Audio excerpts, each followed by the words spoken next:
All right, guys, welcome back to Relegation Battle. Probably a video that none of us are going to really record, but I think it has to be done.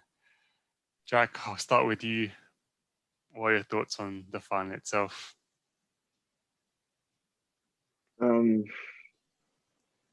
think overall, definitely the better team won. We lost to the better team. I think first half we actually played quite good. We caused them a lot of problems out wide with our wing backs with Luke and Shaw and Trippier. Obviously, showed by the goal cross from Trippier, scored by Luke Shaw. And I think maybe towards the end of the first half they started getting back into it. But I think still the first half we quite controlled the game after going 1-0 up. They might have had more of the ball towards the second half, but we were always in control. We still caused them problems on the counter with Kane dropping deep, collecting the balls and moving the balls out wide. And I think Rice and Phillips were good in the first half. And then I don't know if it was. I'm pretty sure, even though I don't think Southgate said to the lads, "All right, don't go forward, just sit back." But that's how the game panned out. You know, Italy had all the ball. We couldn't get out of our own half. We couldn't get out of our own box sometimes. We kept clearing it long and there was just no one up there because we just defended and the goal was coming. And even though the goal was coming, didn't really want to concede it in that manner because that was definitely avoidable with a few mistakes in there. But from then on, I didn't have any confidence that we were going to win. And then when it got to the penalty shootout, I was a bit confident, but then obviously 3 missed penalties and that's what you get. Yeah. Ty, is there more heartbreaking where we could have lost that game? No, not really. I mean, when it went to penalties, I had a bad feeling. Obviously, because Italy they'd already had a penalty shootout before. Obviously, we hadn't had one. And then I was looking at like some of the players on the pitch, and I was like, we haven't got that many penalty takers. So it was just it was heartbreaking, but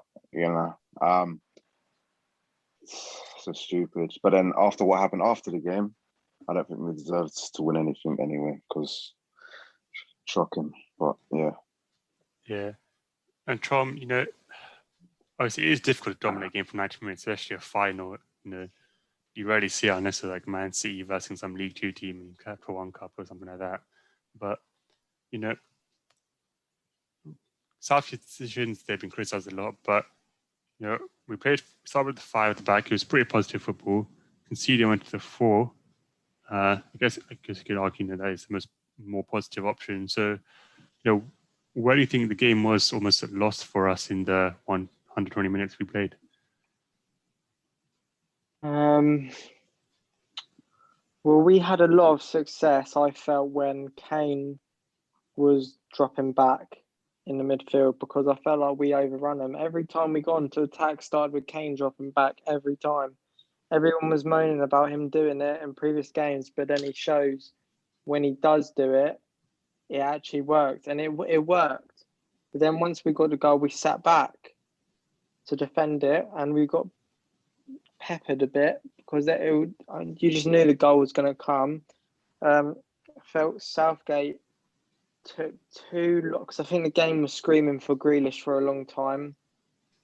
Mount weren't really doing anything attacking wise. He was working hard, which he does, but I mean, all tournament it's been a bit of a disappointing tournament for Mount personally. For me, I think. But he kept him on because he likes how good defensively he is. But I personally think as soon as we conceded, that he should have been the first person to come straight off and get Grealish on. I feel like every time he doesn't give, even though in previous games Grealish has done something, he still has not given Grealish enough time to have more of an impact in the game. I'd start him. I think it's a bit ridiculous how we don't start him. He's too good. But yeah, I feel like when Kane stopped dropping back and then we dropped as a team, it invited pressure, and I felt like he needed to get Grealish on quicker. Yeah, I mean the Kane drop back, it's all right for him to drop back and start it, but for me he has to be in the box as well once the plays progressed. For me, it's just too slow getting forward. That's the only issue, because if the goal did come from him dropping deep, but he's still got to be in the box, because if he's not there, normally Sterling is there. But if Sterling's on the ball, she is more often than not. No one else really in there. Mount doesn't really get in the box like that. So it has to be Kane. So it's just, that is just a bit annoying for me. But you guys both mentioned that, penalties. It's a weird one because obviously people say, Southgate shouldn't have brought on Rashford and Sancho the way he did. But I feel like if we lost and they didn't come on, it'll be the same question, like, why didn't he bring those two on? They know how to take penalties. And, obviously there was the thing there were three youngsters, but I'm not sure if you guys saw it. I got the stats here. So Kane's obviously taken loads of penalties. I think it's 40 plus. Rashford's taken 14. The next highest is Sterling with 5, and he's missed 3 of his penalties. Then you got Sancho with 3, Grealish with 1, and everyone else on 0 pens in this team. So it's probably why Saka went up so quickly or early, while Rashford and Sancho had to take it. There's just not much penalty pedigree in the team as a whole, which sort of makes sense. And, obviously a lot of pressure was on Saka. People say 19 years old, but at first I was a bit annoyed that he was taking the 5th penalty. I'm not going to lie. In the group chat, I was like, I just really don't want Saka to take a penalty that early, because if he misses, I'm going to be heartbroken. But it's just something so typical of Saka to just step up like that, in my opinion. But the obviously other side of it, obviously me, Ty, and some other guys in the group chat, we said, the one thing we'll hope for is that black players don't miss the penalty. And I think we're proven right as to why that case is. But, we've talked about it so much, about what we can do. I think I know spoke really well on it. The players take the knee for this exact reason, to sort of make it clear that they're against it. Certain people saying it's all right for the fans to boo it, and that's what happens when the fans boo it. But I think England and Ireland were trying to get the 2030 World Cup bid. Do you guys think that is a good idea or not? No, we don't deserve it. We don't deserve anything after what happened. And also the fact that we don't want black players to miss penalties because we know what's going to happen after, that's quite bad. Like, we expect the abuse. So it's terrible. I don't even know what to say anymore. It's like, when you support, like when they're doing well, it's like, you praise them and all that, but then they do one bad thing. Like Rashford, he's done so much for, obviously, unfortunate children and stuff, and all that sort of stuff, and then he misses a penalty, and then the first thing everyone jumps to is racial abuse. So it's crazy. Yeah, I mean, it is hard, obviously, from players, trying to trying to move off the racial abuse thing, because they're so young, they do have the chance to sort of, come back to the next tournament and sort of, put things right if they think like that. But, I think Saka's had a great tournament, in my opinion, to get into the starting lineup, to be Southgate's guy to bring on when they equalise. I think that's a huge achievement for a 19-year-old. Unfortunately, Sancho and Rashford didn't get as much, opportunities. I think especially Sancho, as much as he should have got or deserved. But that's the thing, we lost the finals, but I think it is another successful tournament in terms of we're going in the right direction. Obviously, World Cup is next year. Southgate said he wants to, or he would like to go there, but he also said, he doesn't want to overstay his welcome. But I don't know for me, I don't know if you guys agree with me, but I think his tenure, if he was to leave tomorrow, would be successful, because what he's done is he's got hope back in the fans, before this tournament, even though we got the semi-finals of the last World Cup, we wanted England to go all the way, but we weren't really expecting it. We thought against the bigger teams we'll just crumble, or just at any point we weren't really confident until we actually started winning games. But I think we're all so much more confident going into the 2022 World Cup now. And probably mentioned Mount didn't have the best tournament, but he's had that tournament now. He's had that tournament experience now. And, he can only learn off it because he is a good player, so he will learn off it. So all these players had such a positive experience until that final day. So, would you guys want to see Southgate carry on? He has to, I think. Yeah. I mean, for me, there are other managers out there that I'd rather. Don't get me wrong. I've given Southgate a lot of stick previous to this. I said what I think of him will be decided on this tournament. So if we're talking about just this tournament, I've got to give him his praises because I didn't think we would get to the final. And it's not like, all right, we did have a bit of an easier route, but I didn't think we'd beat Germany, and we beat Germany. We only conceded, 2 goals in the tournament. I would never have imagined that. All right, I thought we'd score a bit more, but it's not about that. It's about getting 3 points in the end of the day and winning the game. And we nearly won the final against a very, very good Italy team. So there's positives. Don't get me wrong. I still think there are a lot of mistakes he made. But then managers are going to make mistakes. I mean, there's loads of look at Pep Guardiola. He made loads of mistakes in that Champions League final, and he's meant to be one of the greatest. So it's going to happen.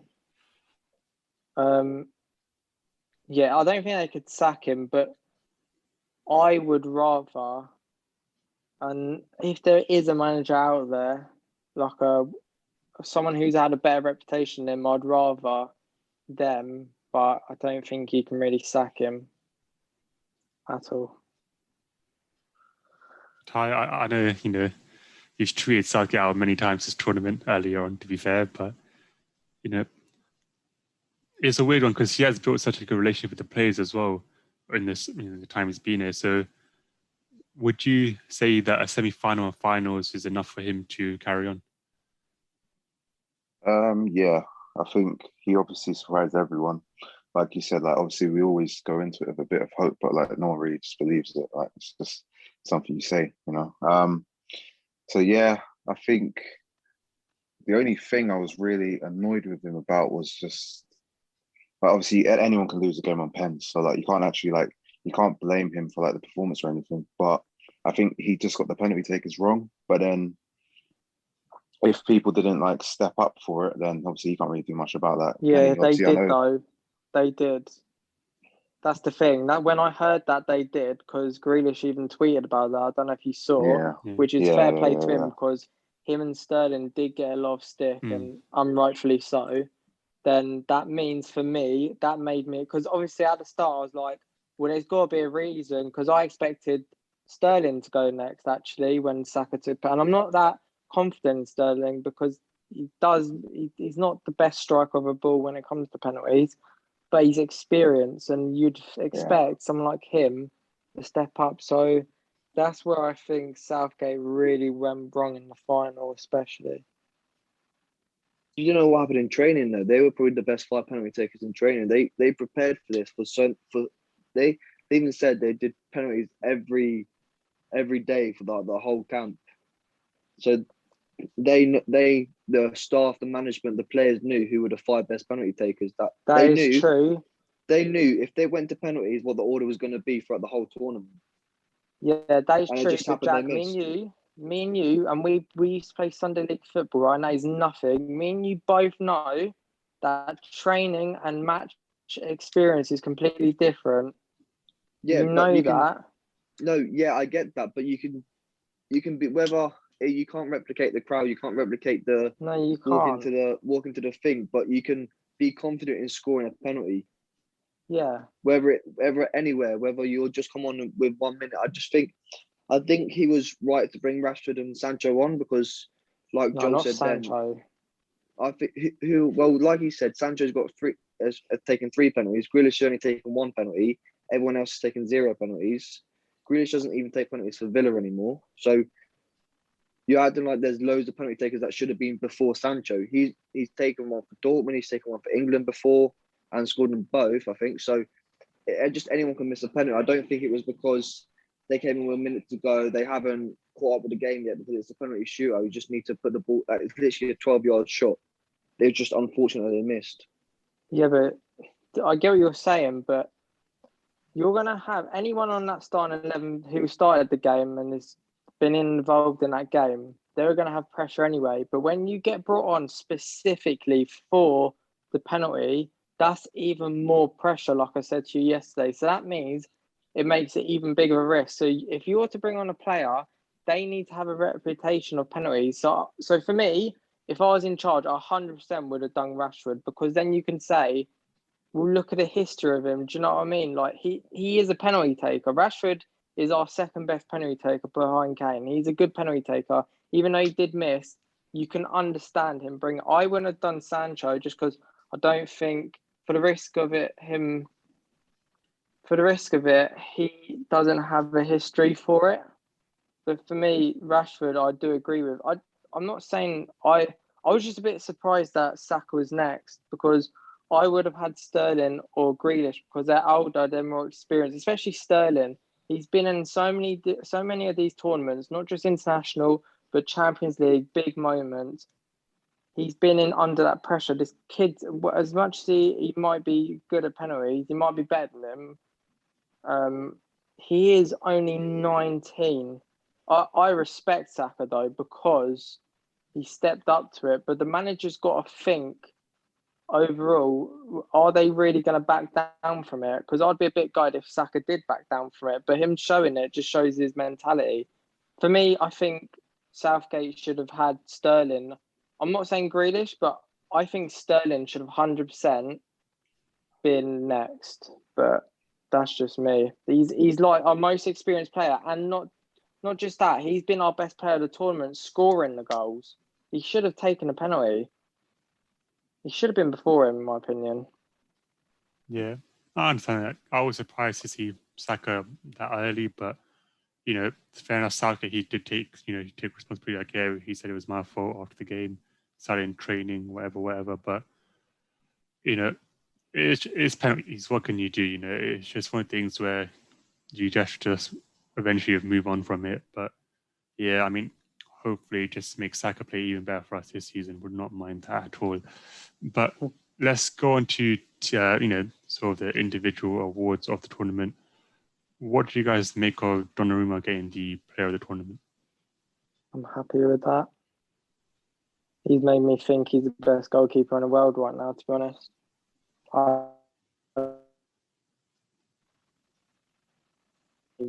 What? Is he cutting out?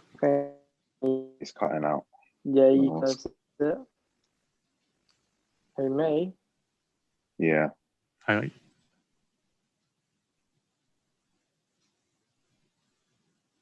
you hear me? Yeah, I can hear you. Just cut out for a bit. Oh, did you hear any of that? We heard you really. like right before you started explaining it, then you cut off. Yeah, I was just saying that. Well, he's made me feel like he's like the best keeper in the world at the moment from this tournament, to be honest. I didn't know how good he really was. And he's only 22, and I think he really showed a lot of leadership for Italy. I think he was definitely one of the best players. I would have said him. Maybe even Jorginho, I know he missed penalty, but I thought Jorginho had a brilliant tournament. I don't even like him as a player, to be honest, but I thought he had a good tournament. So, I'd say Donnarumma, you could give it to him 100%. Ty, would you have maybe lent towards Jorginho a bit?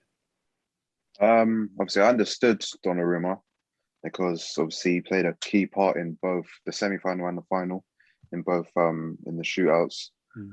But I think I would have given it to Jorginho just because I feel like he made everything tick in midfield for them.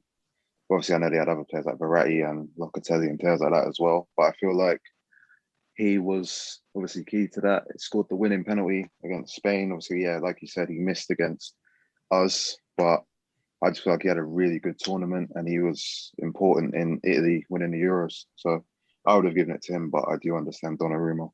So, yeah. Jack, we discussed a bit earlier. You said, it does make sense for one of the Italians to get it. Would Donnarumma, would he have been your first choice though?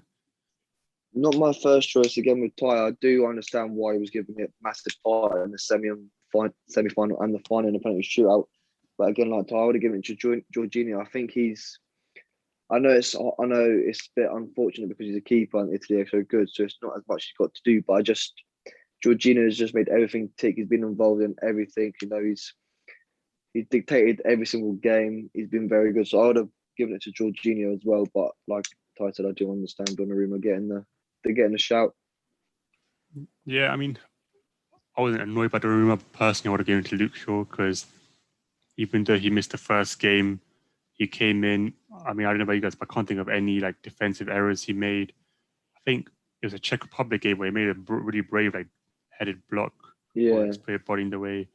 He was not like he got the assist and goal and final assist, obviously, but I think he was really good link up with Sterling, playing him in behind a lot. And I mean, I just think he had a great tournament, but yeah, if Italy win the tournament, I guess it does make sense there. But Yeah. I'm sure we can agree that Pedri pretty much deserved quite easily the young player of the tournament award. yeah. Yeah. And then I think we all thought Phil Foden would have a good tournament, but after the second game, he had a yellow card, so he didn't really play, and then just got pushed out the side. So yeah, Pedri definitely. Yeah, and then we spoke about a bit before we started, but Ronaldo not being in the tournament, top goal scorer, did really well in the games he played. Lukaku obviously did play well as well through the tournament. His goals up in the group stage and his hold-up play was fantastic throughout the tournament as well. It's offered something that we didn't really see a lot beforehand. So, was that the right decision, do you think, to leave Ronaldo out? I mean, he got top goal scorer, so I think he should be in it. If you get top goal scorer, you should be in it. Yeah. You got top goal scorer from what, 4 games? Yeah. Yeah. Yeah, you should be in it. Yeah, didn't go because I think Belgium only played one more game, didn't they? So Ronaldo had to be there. I understand. I think Sterling was right to be in there. Yeah. Lukaku, I can understand his inclusion, and again, Chiesa, I can understand his inclusion, but Chiesa didn't really play any of the group games. He had to be in it. He's ridiculous. Yeah, but he only. I get what you're saying. He only really played towards the end of the tournament, realistically. Yeah. So I think Ronaldo had to be in there, but it would have had to been either Lukaku or Chiesa. Would have been harsh. However, I do think Ronaldo should still be in it. Yeah. I think that's something you got to give Mancini credit for, that Chiesa thing, because a lot of managers are a bit stubborn with team selection. He started Berardi for the first 2 games. Obviously, you start Chiesa in the third one. Berardi actually played, I thought, very well, and he still made the choice. I thought he did have impact in the games. Yeah, but I feel like when he started, he had impact, fair enough, but I think that's just because they had the ball so much.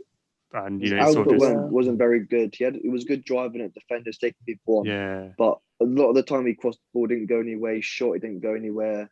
Yeah. He always had the ball, but he didn't do as much as he should have done with it, and how much he did get the ball. Yeah. When you start the first 3 or 4 games of the tournament, and Chiesa only started the third game because it was just rotation.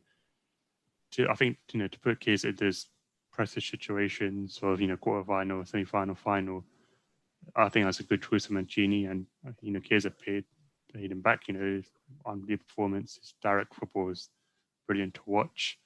But yeah, I mean, Juve got a fantastic player there. But then, obviously, the weekend Copa America finished as well. Argentina beat Brazil 1-0. Messi finally got that international trophy he's been, craving for so long now after, back-to-back defeats in 2015 and 16. I'm not going to ask, is he the GOAT? Is he better than Ronaldo? Yeah, that I was going to say that. That now makes him, for me. I mean, I always thought it was him anyway. I'm not a Man United fan, so I'm not going to be biased. I'm not a Barcelona fan, so I'm not going to be biased to him.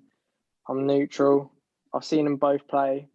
I know Ronaldo, he does step up at the right moments, but if we're talking about pure ability and who's a better player, it's Messi. Watch him in the game, he's everywhere. He's not in one position, he's everywhere. He doesn't stop running, he literally makes the whole game tick, and he's not even like a central midfielder, he's a winger. He's literally everywhere, and I think he did just need. I think the one thing Ronaldo always had over him was his international success. I know it's only one trophy. I don't know how many. I feel like Ronaldo's only got one trophy as well, though. He's only got the Euros, isn't he? Technically, he got 2. Nations League. They won the technically. Nations League. Yeah, but that. Do Then we count you could that? say Messi's got the Olympics. So Oh yeah, exactly. So I think that makes him even on international level. So for me, he's the greatest ever. yeah, I mean, I agree. I do think he's the best, but you know, Ronaldo's fantastic as well. You can't really discredit either of 100%. them. Oh So, no, yeah. So I mean, it's great to see. I'm not gonna lie, it was a weird one because Argentina took the lead in the first half. They sort of knew, all right, let's just defend the fuck out of this game now and just do what we need to do tactically. But that's sort of that sort of suits Neymar a bit as well. He loves driving at people, and he was brilliant in that game. Just the players around him, they're not the best players, but he makes them look even more average when he's next to them because the difference in levels between them. Richarlison he's had a terrible tournament in my opinion because he just misses so many big chances. But in the finals, he just got to put him away. Firmino came on, he was very average. Everton was average. Was it Gabriel Barbosa? He was all right, but it's a bit like Messi over the past few years in international tournaments. That's what Neymar's going through now. He's got the players who have the ability to help him out, but they're just not at the moment. So, it's going to be interesting for Neymar because if I'm correct, he wasn't in the 2019 team that won the Copa America because I think he missed out. Maybe might have been through injury. I'm not too sure, but so he's still, waiting for his first international tournament as well. But yeah, other than that, I'm not gonna. I don't think I'm gonna be watching Olympic football too much. If I'm being completely honest. Yeah. I mean, Arsenal's club football starts tonight again. Preseason is today, 6:00 game against Hibernian. Can't wait to watch that. But I actually win that. Yeah, I mean, They'll I probably don't know still who's going lose. to play in it. I'm not going to Is lie. that going to be part of the documentary then? This the first game. I'm not sure, but I cannot wait for this documentary. It is a You shame. got a documentary? Yeah, they Yeah, got good. All or Nothing. Amazon. Yeah. Good luck. Can't wait. Yeah, the thing is, we have, unfortunately, it would have been great to have a documentary with David Luiz, Mustafi, Ozil, all of the clowns, but unfortunately, that won't be happening. But yeah, I think I'm very happy club football is back this quickly though after that game. I'm sure we're all getting excited for the new season. This will probably be the last episode of Series 3, if you want to call it that. And it's technically our 50th episode of the year. Even though it's going to be called like episode 43, we've done 2 Champions League specials, which I didn't count as episode, a live stream, and back at the start of the season, we draw the top 10 videos. So technically it is our 50th of the season. So I want to thank you guys for helping me out with that. And obviously everyone to watching, thank you as well. And hopefully we can do a couple more next season. But yeah, from next week onwards, we'll start previewing the new season. Maybe I'm not sure what we'll do, but we'll figure out something. And yeah, thank you guys for coming. Have a nice. I think it's time to talk. I think it's time we sit down and just say what's going on.